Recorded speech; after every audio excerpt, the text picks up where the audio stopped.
Assalamualaikum warahmatullahi wabarakatuh. Saya Erlina Gusti dengan NIM 2210841004. Pada kesempatan kali ini saya akan mempresentasikan hasil penelitian saya dengan judul Manajemen Program Layanan di Tampe oleh Dinas Penanaman Modal dan Pelayanan Terpadu Satu Pintu, Kabupaten Solok Selatan.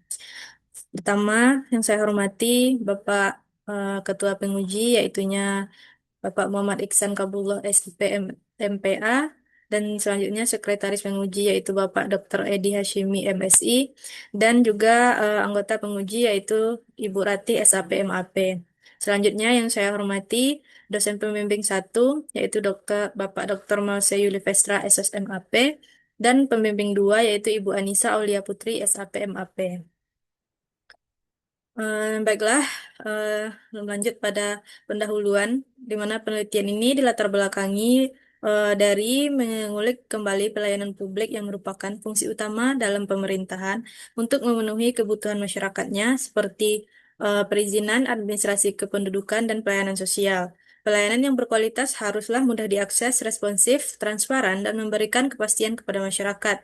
Namun, pada kenyataannya, pelayanan publik di Indonesia masih menghadapi berbagai tantangan seperti rendahnya kualitas sarana dan prasarana yang tersedia, ketimpangan akses antar wilayah, dan masih tingginya potensi maladministrasi, di mana Ombudsman Republik Indonesia pada tahun 2024 mencatat sebanyak 10.387 jumlah total laporan dan pengaduan masyarakat terkait dugaan maladministrasi. Dan berdasarkan hasil penilaian kepatuhan penyelenggaraan pelayanan publik oleh Ombudsman pada tahun 2023, secara nasional Provinsi Sumatera Barat masuk dalam zona hijau, di mana mendapatkan nilai sebesar 91,71 dengan kategori A, yaitu kualitas tertinggi. Eh, Hal ini menjadikan Provinsi Sumatera Barat menjadi urutan ketujuh dari 34 provinsi di Indonesia yang dengan kualitas pelayanan publik terbaik.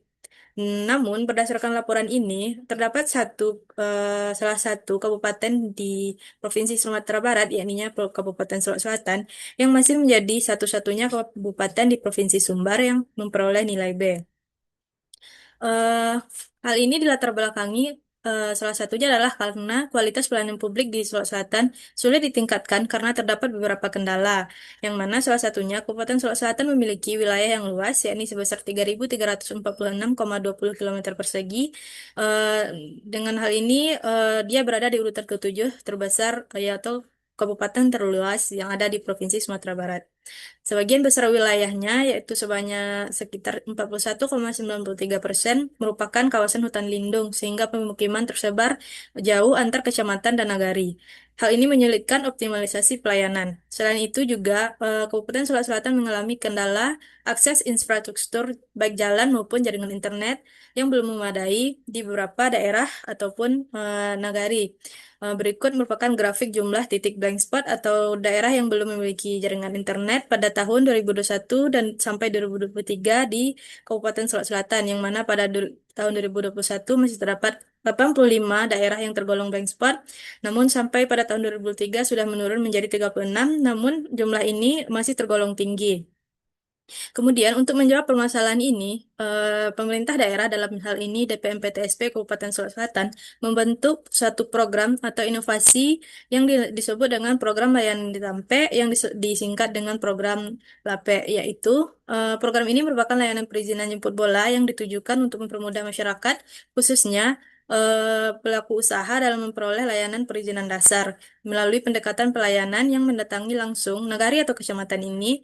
Program ini diharapkan mampu mendekatkan pelayanan kepada masyarakat dan memberikan legalitas bagi pelaku usaha, sehingga nantinya akan berdampak terhadap pertumbuhan ekonomi serta iklim investasi di Kabupaten Sulawesi Selatan. Program layanan di Tampe ini diresmikan melalui Keputusan Bupati Solok Selatan nomor 050.273 tahun 2023 tentang penetapan nama-nama inovasi daerah Kabupaten Solok Selatan dan Surat Keputusan Kepala Dinas Penanaman Modal dan Pelayanan Terpadu Satu Pintu Kabupaten Solok Selatan nomor 540/19/DPMPTSP tahun 2023. Selanjutnya, penjelasan mengenai program layanan di Tampe ini golongkan menjadi beberapa poin berikut, yaitu pelayanan yang turun langsung ke negari atau kecamatan untuk memberikan kemudahan akses bagi masyarakat dalam mengurus pelayanan perizinan. Target dari program ini adalah masyarakat yang membutuhkan layanan perizinan yang dikhususkan atau terutama yaitu pelaku usaha mikro dan kecil yang membutuhkan kemudahan dalam mengurus perizinan dasar dan legalitas usaha. Jenis layanan yang diberikan yaitu perizinan berusaha, khususnya nomor induk berusaha atau NIB, serta konsultasi perizinan lain yang dapat diproses langsung di lokasi kegiatan. Selain itu juga menyediakan layanan perizinan non berusaha yang tidak memerlukan pembahasan teknis seperti izin praktik tenaga kesehatan atau tenaga medis dan juga izin penelitian. Kegiatannya dilaksanakan sesuai jadwal yang telah ditetapkan oleh DPMPTSP dan disesuaikan dengan permintaan dari kecamatan atau nagari. Kemudian juga dilaksanakan pada acara-acara resmi pemerintahan dan secara rutin dilaksanakan pada saat Car Free Day di hari Minggu. Kemudian pelaksanaan ini juga dilalui bekerja sama dengan pemerintahan kecamatan dalam penyediaan lokasi kegiatan, pengumpulan masyarakat, serta fasilitas pendukung lainnya. Eh, Setelah program ini berjalan semenjak tahun 2023, berikut disajikan hasil pelaksanaan program yang mana pada tahun 2023 jumlah penerima manfaat program LAP ini mencapai 630 orang. Namun pada tahun berikutnya yaitu tahun 2024 terjadi penurunan yang sangat jauh, yaitu hanya melayani sebanyak 157 orang dan izin yang diterbitkan hanya sejumlah 104. Dalam hal ini, terdapat beberapa kendala yang menyebabkan terjadinya penurunan. Penurunan ini juga mengindikasikan adanya permasalahan dalam manajemen atau pengelolaan program, di mana ditemukan dalam perencanaan program LAPE tidak seharusnya terdapat penetapan tujuan atau target yang akan diraih atau yang akan dicapai dalam periode waktu tertentu, sehingga tujuan dan target ini yaitunya jelas dan terukur. Namun, pada pelaksanaan program belum adanya target operasional yang terukur, baik dalam jumlah kunjungan layanan maupun sasaran kinerja tiap periode, sehingga menyebabkan pelaksanaan program menjadi kurang terarah dan kurang konsisten. Nah, dengan hal inilah salah satu yang menyebabkan terjadinya penurunan jumlah penerima manfaat program. Kemudian, dari sisi pengadaan sumber daya, di mana untuk melaksanakan suatu program dibutuhkan sumber daya yang memadai. Tetapi pada temuan di lapangan, pengadaan sumber daya pada program LAP ini belum optimal karena salah satunya adalah keterbatasan anggaran dan juga dari segi sumber daya manusia, dari segi jumlahnya yang belum mencukupi. Selain itu, sarana dan prasarananya juga belum cukup mendukung untuk pencapaian tujuan program LAP, sehingga menyebabkan pelaksanaan program belum berjalan secara maksimal. Kemudian program LAP ini dirancang untuk mendekatkan pelayanan perizinan kepada masyarakat serta membantu masyarakat mengurus perizinan dan pelaku usaha dalam legalitas usahanya secara lebih mudah melalui mekanisme jemput bola. Namun berdasarkan data pelaksanaan, jumlah izin yang diterbitkan melalui program ini justru mengalami penurunan yang cukup signifikan pada tahun kedua program berjalan. Penurunan tersebut menunjukkan bahwa pemanfaatan layanan oleh masyarakat tidak meningkat sebagaimana yang diharapkan sesuai dengan tujuan. Kondisi ini menimbulkan pertanyaan mengenai bagaimana pengelolaan atau manajemen pelaksanaan program LAPE dalam mencapai tujuan yang telah ditetapkan sebelumnya. Selanjutnya, rumusan masalah dari penelitian ini adalah bagaimana manajemen program layanan ditampai oleh Dinas Penanaman Modal dan Pelayanan Terpadu Satu Pintu Kabupaten Sulawesi Selatan. Tujuan penelitian ini adalah untuk menganalisis dan mendeskripsikan bagaimana manajemen program layanan ditampai oleh Dinas Penanaman Modal dan Pelayanan Terpadu Satu Pintu Kabupaten Sulawesi Selatan. Selanjutnya, manfaat penelitian ini, manfaat praktisnya memberikan kontribusi dalam pengembangan ilmu administrasi publik, serta menjadi acuan bagi peneliti selanjutnya, dan manfaat teoritisnya diharapkan dapat memberikan masukan yang bermanfaat bagi pemerintah terkait manajemen pelaksanaan program, khususnya DPMPTSP Kabupaten Sulawesi Selatan dalam upaya peningkatan efektivitas pelaksanaan program. Selanjutnya dalam penelitian ini terdapat beberapa studi penelitian yang relevan. Yang pertama dari Hermawati tahun 2020 mengenai manajemen program pemberdayaan masyarakat melalui alokasi dana desa di Kenagarian Ayumanggih, Kecamatan Lubuk Sekaping, Kabupaten Pasaman. Yang kedua ada penelitian yang dilakukan oleh Wardani dan kawan-kawan pada tahun 2025 dengan judul Manajemen Penyelenggaraan Program Pelatihan Masyarakat oleh Balai Besar Pemberdayaan Masyarakat dan Desa. Kemudian ada penelitian yang dilakukan oleh Oktariza Putri pada tahun 2025 dengan judul Manajemen Program Suka Sapi, Satu Keluarga Satu Sapi di tahun 2021 di Kabupaten Sulawesi Selatan. Selanjutnya, penelitian teori yang digunakan dalam penelitian ini yaitu teori fungsi-fungsi manajemen yang dikemukakan oleh William H. Newman, yaitunya terdapat lima fungsi atau lima variabel. Yang pertama ada perencanaan atau planning, yang kedua pengorganisasian atau organizing, yang ketiga pengumpulan sumber atau assembling resource, dan yang keempat ada pengendalian kerja atau supervising, dan yang terakhir adalah pengawasan atau controlling. Berikut skema pemikiran dari penelitian ini. Berikutnya ada definisi konsep yang di sini menggunakan dua konsep. Yang pertama adalah manajemen, di mana manajemen sendiri merupakan suatu usaha yang berkaitan dengan mengatur rangkaian kegiatan mulai dari perencanaan, pengorganisasian, pengumpulan sumber daya yang dibutuhkan, pengendalian kerja, hingga proses pengawasan dan evaluasi terhadap jalannya kegiatan tersebut dalam rangka mencapai tujuan yang telah ditetapkan.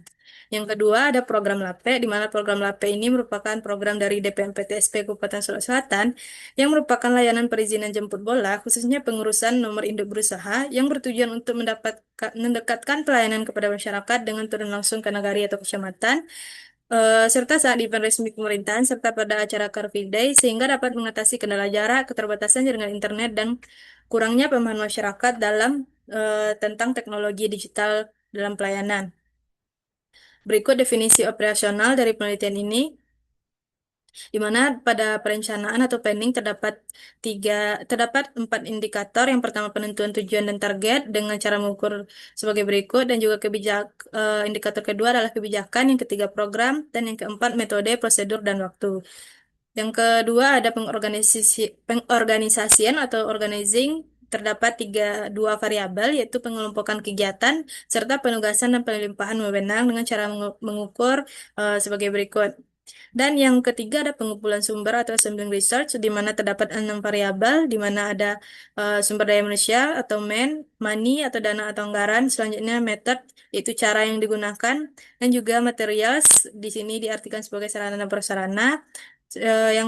Kelima adalah mesin atau peralatan yang digunakan dalam pelaksanaan program, dan yang keenam ada market atau pasar yang merupakan target atau sasaran dari program ini. Cara mengukurnya dapat dilihat sebagai berikut.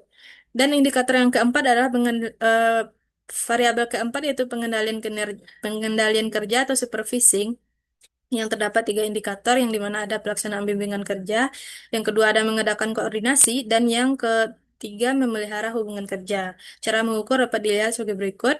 Dan yang terakhir adalah variabel pengawasan atau controlling, di mana terdapat 2 indikator, yaitu pengawasan langsung dan pengawasan tidak langsung, dengan cara mengukur sebagai berikut. Selanjutnya, metode penelitian ini menggunakan pendekatan dan desain penelitian kualitatif deskriptif. Teknik pengumpulan data yang digunakan yang pertama ada observasi, yang kedua wawancara, dan ketiga dokumentasi. Teknik pemilihan informan menggunakan purposive sampling, dan peranan pada penelitian ini yaitu peneliti berperan sebagai instrumen utama dalam penelitian. Selanjutnya, proses penelitian ini terdiri dari 3. Yang pertama ada merumuskan masalah, yang kedua melakukan wawancara dengan pihak terkait, dan mengumpulkan data penelitian.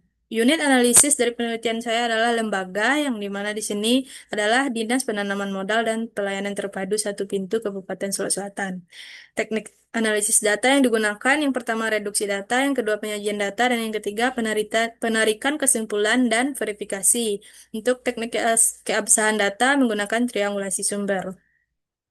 Berikut adalah deskripsi lokasi penelitian, di mana penelitian ini dilakukan di Kabupaten Sulawesi Selatan, yang merupakan salah satu kabupaten di Provinsi Sumatera Barat, yang memiliki luas wilayah kurang lebih 3.346,20 km persegi. Secara geografis, Kabupaten Sulawesi Selatan berbatasan dengan Kabupaten Solo di bagian utara, Kabupaten Tasikmalaya di bagian timur, Provinsi Jambi di bagian selatan, serta Kabupaten Pesisir Selatan di bagian barat. Secara administratif, Kabupaten Sulawesi Selatan terdiri dari 7 kecamatan dan beberapa negari sebagai wilayah pemerintahan terendah. Selanjutnya, secara lebih spesifik, penelitian dilakukan di Dinas Penanaman Modal dan Pelayanan Terpadu Satu Pintu Kabupaten Sulawesi Selatan, yang merupakan organisasi perangkat daerah yang melaksanakan urusan pemerintahan di bidang penanaman modal dan pelayanan perizinan.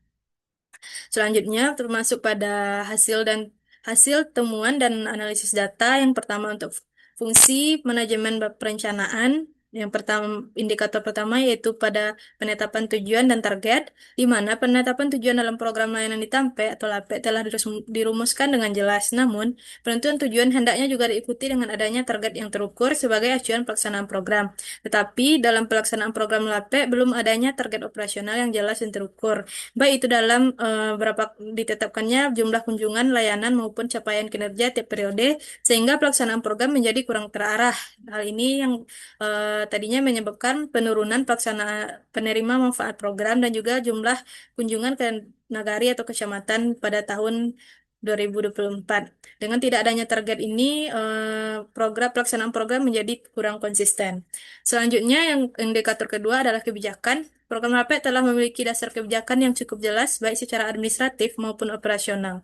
Program ini ditetapkan melalui keputusan Bupati Sulawesi Selatan nomor 050 050 273 tahun 2023 tentang penetapan nama-nama inovasi daerah Kabupaten Sulawesi Selatan yang kemudian ditindaklanjuti dengan Surat Keputusan dari Kepala Dinas DPMPTSP Kabupaten Sulawesi Selatan nomor 5540-19-DPMPTSP tahun 2003 tentang penentuan tim pelaksana LAPE.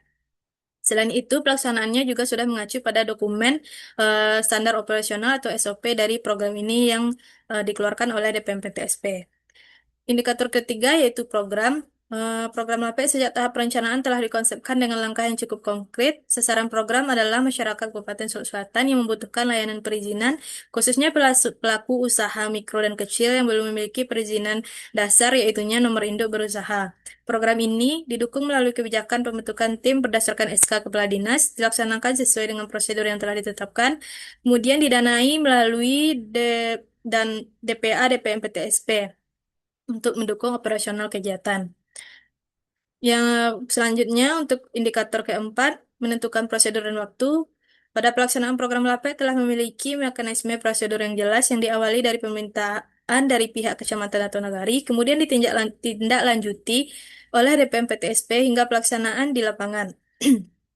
Prosedur tersebut telah diatur dalam SOP program LAPE, sementara itu penentuan waktu pelaksanaan dilakukan melalui penjadwalan berdasarkan permohonan dan koordinasi dengan kecamatan.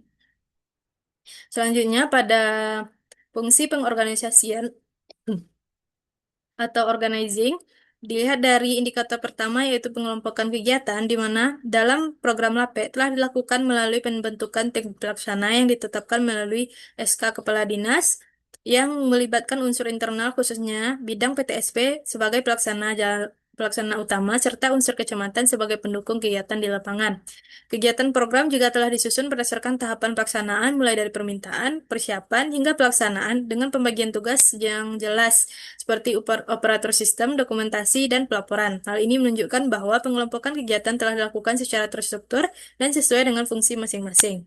Pada indikator kedua yaitu penugasan dan pelimpahan wewenang, di mana penugasan dan pelimpahan wewenang dalam program LAPE dilakukan melalui penetapan tim pelaksana yang dilegitimasi dengan SK Kepala Dinas, di mana bidang PTSP berperan sebagai koordinator utama yang bertanggung jawab dalam mengatur pelaksanaan kegiatan. Kepala Bidang PTSP atau Pelayanan Terpadu Satu Pintu diberikan kewenangan untuk menyusun jadwal, membagi tugas, serta mengendalikan kegiatan, dan juga staf melaksanakan pelayanan langsung kepada masyarakat dan pihak kecamatan berperan dalam mendukung pelaksanaan di wilayahnya masing-masing. Adanya pembagian tugas dan pelimpahan wewenang yang jelas ini menunjukkan bahwa proses pengorganisasian telah berjalan secara fungsional dan mendukung pencapaian tujuan program.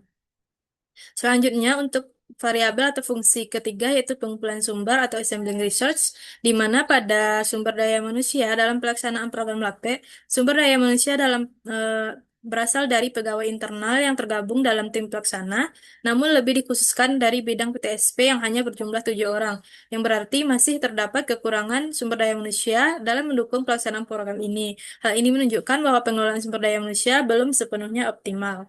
Yang ke indikator kedua yaitu money atau ketersediaan anggaran, di mana anggaran program LAPE berasal dari dokumen pelaksanaan anggaran atau DPA DPMPTSP Kabupaten Sulawesi Selatan yang digunakan untuk mendukung operasional kegiatan di lapangan. Namun anggaran yang tersedia masih terbatas dan belum mencukupi untuk pelaksanaan program. Yang indikator yang ketiga yaitu ada metode atau cara yang digunakan. di mana program LAP dilakukan dengan cara jemput bola. Pelaksanaan dilakukan melalui mekanisme yang telah ditetapkan, mulai dari permintaan kegiatan, penjadwalan, hingga pelaksanaan di lapangan sesuai prosedur yang ada. Metode telah tersusun secara sistematis dan telah berjalan sesuai dengan metode atau prosedur yang ada. Pada indikator material, satu sarana dan prasarana, sarana dan prasarana yang digunakan dalam pelaksanaan program LAP berupa fasilitas pendukung pelayanan seperti di lapangan, seperti mobil operasional yang digunakan oleh staf atau tim pelaksana menuju lokasi. Yang selanjutnya ada tanda pelayanan serta spanduk atau banner sebagai media informasi yang digunakan selama kegiatan berlangsung. Sarana dan prasarana sudah tersedia, tetapi dalam mobil operasional khususnya masih belum cukup memadai untuk pelaksanaan di daerah yang jauh atau daerah sulit. Selanjutnya ada mesin atau peralatan yang digunakan, di mana peralatan yang digunakan dalam program LAP ini meliputi perangkat berupa komputer atau laptop, kemudian ada printer, serta sistem perizinan berbasis online seperti OSS atau Online Single Submission untuk mendukung pelayanan. Peralatan telah tersedia dan untuk mendukung pelaksanaan program LAPE, dalam hal ini peralatan sudah optimal dalam pelaksanaan program. Selanjutnya terdapat market atau ketersediaan pasar atau sasaran, di mana secara umum sasaran program LAPE merupakan masyarakat Kabupaten Sulawesi Selatan yang membutuhkan layanan perizinan, baik perizinan berusaha maupun non berusaha. Tetapi sasaran utama program LAPE adalah pelaku usaha, yang lebih khususnya pelaku UMKM yang belum memiliki izin usaha, terutama nomor induk berusaha atau NIB. Berikutnya, untuk variabel atau fungsi manajemen yang keempat adalah pengendalian kerja atau supervising, di mana terdapat tiga indikator. Yang pertama adalah pelaksanaan bimbingan kerja, di mana pelaksanaan bimbingan kerja pada program LAPE belum berjalan secara optimal karena tidak adanya pelatihan formal yang dilakukan secara khusus untuk pelaksanaan program, dan tidak ada pelatihan yang dilakukan secara berkelanjutan.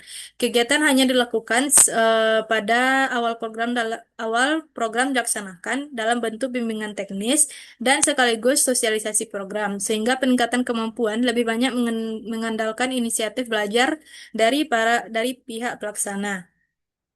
Dalam hal ini pelaksanaan bimbingan kerja dalam pelaksanaan program LAPE belum terlaksana. Selanjutnya ada indikator pengadaan koordinasi, di mana koordinasi dalam pelaksanaan program LAPE sudah berjalan dengan baik, baik secara internal maupun eksternal. Koordinasi dilakukan melalui rapat, diskusi langsung, maupun komunikasi digital seperti grup WhatsApp, serta melibatkan kepala dinas, bidang PTSP, dan pihak kecamatan, sehingga pelaksanaan program dapat berjalan searah. Dan yang ketiga adalah eh, mengadakan memelihara hubungan kerja, di mana hubungan kerja internal dalam pelaksanaan program LAPE terjalin dengan baik dan profesional melalui komunikasi yang terbuka serta sikap saling menghargai. Namun, dalam hubungan dengan pihak eksternal seperti kecamatan masih ditemukan kendala berupa miskomunikasi yang menyebabkan kurang sinkronnya pelaksanaan kegiatan di kecamatan. Dan yang terakhir adalah adanya fungsi pengawasan atau controlling, di mana terdapat pengawasan langsung dan tidak langsung. Pengawasan langsung dalam program layanan Tampe dilakukan oleh Kepala DPM PTSP dengan turun langsung ke lokasi pelaksanaan kegiatan untuk memastikan program berjalan sesuai dengan rencana. Selain itu, pengawasan juga dilakukan melalui laporan langsung dari pelaksana apabila pimpinan atau kepala dinas tidak dapat hadir langsung di lokasi, sehingga pelaksanaan program tetap berada di bawah pantauan pimpinan. Selanjutnya ada pengawasan tidak langsung. Pengawasan tidak langsung dilakukan melalui sistem pelaporan tahunan kepada Sekretaris Daerah Kabupaten Sulawesi Selatan yang memuat hasil pelaksanaan program LAPE seperti lokasi kegiatan, jumlah masyarakat yang dilayani, dan jumlah izin yang diterbitkan. Namun dalam pelaksanaannya masih terjadi keterlambatan penyusunan laporan, sehingga perlu peningkatan ketepatan waktu dan kedisiplinan administrasi. Hal ini dikarenakan untuk laporan program pada tahun 2025 eh, belum di belum dilaporkan oleh pihak dinas kepada sekretaris daerah. Berdasarkan hasil temuan yang telah diuraikan tadi, maka kesimpulan dari penelitian ini adalah manajemen program LAP LAP oleh DPMPTSP Kabupaten Solok Selatan secara umum telah dilaksanakan berdasarkan fungsi manajemen William H. Newman. Namun, belum sepenuhnya optimal karena terdapat tiga fungsi yang masih perlu ditingkatkan, yaitu perencanaan, pengumpulan sumber, dan pengendalian kerja, terutama terkait kejelasan target, keterbatasan sumber daya, serta belum adanya bimbingan kerja yang berkelanjutan. Sementara itu, fungsi pengorganisasian dan pengawasan sudah berjalan dengan baik, meskipun masih terdapat kendala kecil seperti keterlambatan laporan. Dengan demikian, saran untuk penelitian ini terdapat empat. Yang pertama ada DPMPTSP Kabupaten Solok Selatan perlu menetapkan target operasional yang jelas dan terukur seperti jumlah kunjungan program ke nagari atau kecamatan serta jumlah izin yang diterbitkan. Yang kedua, pelaksanaan program LAPE sebaiknya dilakukan secara rutin, terjadwal, tidak hanya berdasarkan permintaan dari pihak nagari atau kecamatan. Dan yang ketiga, DPMPTSP Kabupaten Solok Selatan perlu menambah anggaran serta meningkatkan sarana dan prasarana pendukung seperti kendaraan operasional dan fasilitas pelayanan dalam pelaksanaan program LAPE. Dan yang terakhir ada program LAPE disarankan untuk tetap dilanjutkan karena memberikan dampak positif dalam meningkatkan akses dan kualitas pelayanan perizinan kepada masyarakat. Sekian presentasi hasil penelitian saya. Terkurang dan lebih, mohon maaf. Assalamualaikum warahmatullahi wabarakatuh.